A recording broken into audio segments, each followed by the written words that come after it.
হযরত সুলাইমান আলাইহিস সালাতু ওয়াস সালামের একজন ওজির ছিল। সব সময় হযরত সুলাইমান আলাইহিস সালাতু ওয়াস সালামের পাশে বসে থাকতেন। একদিন হযরত সুলাইমান আলাইহিস সালাতু ওয়াস সালাম সকলকে নিয়ে বৈঠকের মধ্যে বসেছেন। কোন সেই সুলাইমান? যে সুলাইমান নবী জিনদেরকে দিয়ে কাজ করাইতেন। জোরে বলেন সুবহানাল্লাহ।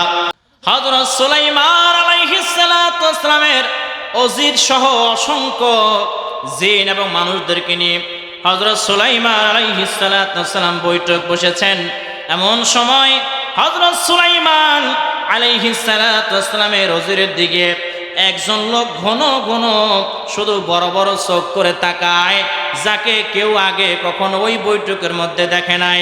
হঠাৎ করে ওই ব্যক্তি আবার চলে গেছে। যখন চলে গেল, ওই ওজির ভয় পেয়ে গেছে।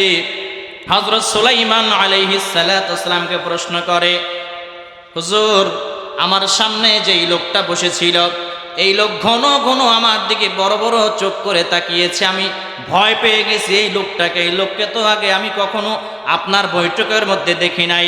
হযরত সুলাইমান আলাইহিস সালাতু ওয়াস সালাম ডাক দিয়ে বলে, ওজির, ওজির, তুমি কি চিনো না? চিনো না? এ আর কেউ নয়, হলো মালাকুল মউত ফেরেশতা হযরত আজরাইল আলাইহিস সালাতু ওয়াস সালাম। জোরে বলেন সুবহানাল্লাহ। ওজিরের পিলে চমকে গেছে, ওজির ভয় পেয়ে গেছে। হযরত সুলাইমান নবীকে ডাক দিয়ে বলে, হুজুর, আমাকে আর আপনি এখানে রাখিয়েন না, আমাকে অনেক দূরে পাঠিয়ে দেন। কারণ এই আজরাইল যেইভাবে আমার দিকে বড় বড় চোখ করে তাকিয়েছে, আমার মনে হয় আমাকে টার্গেট করেছে। হুজুর, আপনার তো অনেক ক্ষমতা, আপনি তো জিন দিয়া কাজ করাইতে পারেন, মেঘমালা দিয়ে কাজ করাইতে পারেন। হুজুর, আমাকে জিনদেরকে বলেন আমাকে যেন হিন্দুস্তান নিয়ে রেখে আসে, অনেক দূর নিয়ে যেন রেখে আসে। হযরত সুলাইমান আলাইহিস সালাতু ওয়াস সালাম বললেন, ঠিক আছে, তোমাকে হিন্দুস্তান নিয়ে যাওয়ার জন্য আমি বলতেছি। এবার হযরত সুলাইমান আলাইহিস সালাতু ওয়াস সালাম তার ওজিরকে যখন হিন্দুস্তানে পাঠিয়ে দিল, হিন্দুস্তান ওই দ্বীপের মধ্যে গিয়ে যখন ওজির যখন নেমেছে, নামার আগে খেয়াল করে দেখে এখানে আজরাইল আলাইহিস সালাতু ওয়াস সালাম আগে থেকেই দাঁড়ায় আছে। ওই যে আল্লাহ বলেছেন, ওয়ালা ইউআখিরুল্লাহু নাফসান ইযা জাআ আজালুহা। ওই যে আমার আল্লাহ বলে দিয়েছে, বান্দা, তোমাদের সময় যখন ঘনিয়ে আসবে, তোমাদের মৃত্যুর সময় যখন ঘনায় আসবে, টাইম যখন হয়ে যাবে, 1 সেকেন্ড সময় বান্দা তোমাদেরকে দেওয়া হবে না, মরণ তোমাদেরকে সাথে সাথে লইবে গিরি। জোরে বলেন ঠিক কিনা? হযরত সুলাইমান আলাইহিস সালাতু ওয়াস সালামের ওজিরের রূহটা কবজ করে নিয়ে আবার আজরাইল আলাইহিস সালাতু ওয়াস সালাম হযরত সুলাইমান আলাইহিস সালাতু ওয়াস সালামের সামনে গিয়ে আবার বসছে।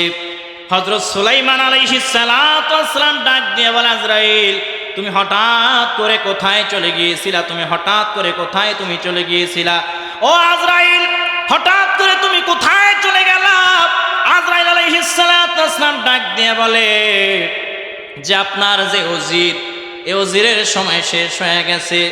আমি দেখলাম এতক্ষণ সময়ের মধ্যে আপনার ওজিরের মৃত্যুর কাজ আমাকে সম্পাদন করা লাগবে আল্লাহর হুকুমে। আর আপনার ওজিরের মৃত্যুর নামটা লেখা আছে সেই হিন্দুস্তান দ্বীপের মধ্যে।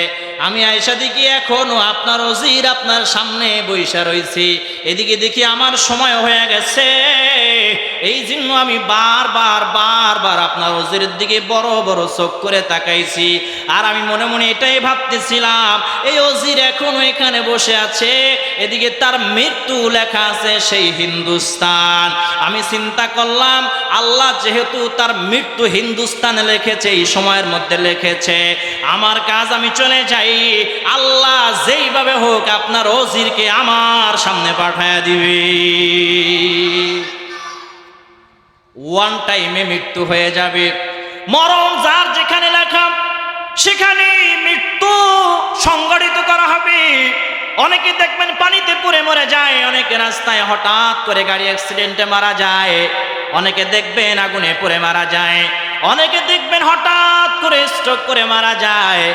আল্লাহ যার যার মৃত্যু যেইভাবে লিখেছেন তার মৃত্যু সেইভাবেই হবে। জোরে বলেন ঠিক কিনা বেঠিক?